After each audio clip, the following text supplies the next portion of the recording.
પ્રકરણ 4 ગતિના નિયમો. ઉદાહરણ નંબર 1.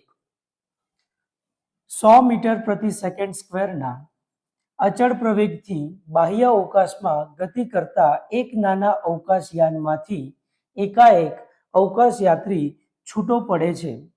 અવકાશયાનની બહાર આવ્યા પછીની ક્ષણે તેનો પ્રવેગ કેટલો હશે? એવું ધારો કે નજીકમાં તેના પર ગુરુત્વ બળ લગાડતા કોઈ તારાઓ હાજર નથી. હવે આપણને જે છે સવાલમાં શું આપ્યું છે કે એક અવકાશયાન છે જેનો પ્રવેગ આપ્યો છે 100 મીટર પ્રતિ સેકન્ડ સ્ક્વેર.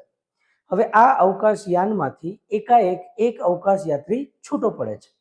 હવે એવું કહે છે કે અવકાશયાનની બહાર આવ્યા પછીની ક્ષણે તેનો પ્રવેગ આપણે શોધવાનો છે. સાથે સાથે એ પણ આપ્યું છે કે એવું ધારી લો કે નજીકમાં એ અવકાશયાત્રીની નજીકમાં ગુરુત્વ બળ લગાડતા કોઈ તારાઓ હાજર નથી. હવે કોઈ પણ નજીકમાં તારાઓ ન હોય તો તેના પર કોઈ ગુરુત્વ બળ લાગવાનું નથી અને અવકાશયાન જે એના નજીક છે એ એના પર ખૂબ જ ઓછું અથવા તો અવગણ્ય બળ લગાડે છે.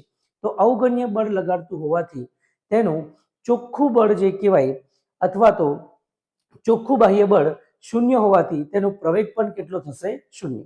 તો જે છે આપણે ગતિના પહેલા નિયમ મુજબ આપણાથી લખાય કે અવકાશયાનમાંથી બહાર આવ્યા પછી અવકાશયાત્રીનો પ્રવેગ જે છે શૂન્ય હોય. કેમ હોય?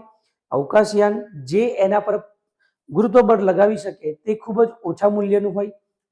તો આપણાથી કહી શકાય કે અવકાશયાત્રી કે જેના પર તારાઓ કે જે કોઈ હાજર નથી તેના પર કોઈ પણ પ્રકારનું બળ લગાવતા નથી. તો જો પદાર્થ ઉપર બાહ્ય બળ અથવા તો પદાર્થ પર લાગુ પડેલ ચોખ્ખું બાહ્ય બળ શૂન્ય હોય તો તેનો પ્રવેગ પણ કેટલો આવશે? શૂન્ય. ઓકે. તો પ્રવેગ આપણાથી કેટલો લખી શકાય? શૂન્ય. ઓકે.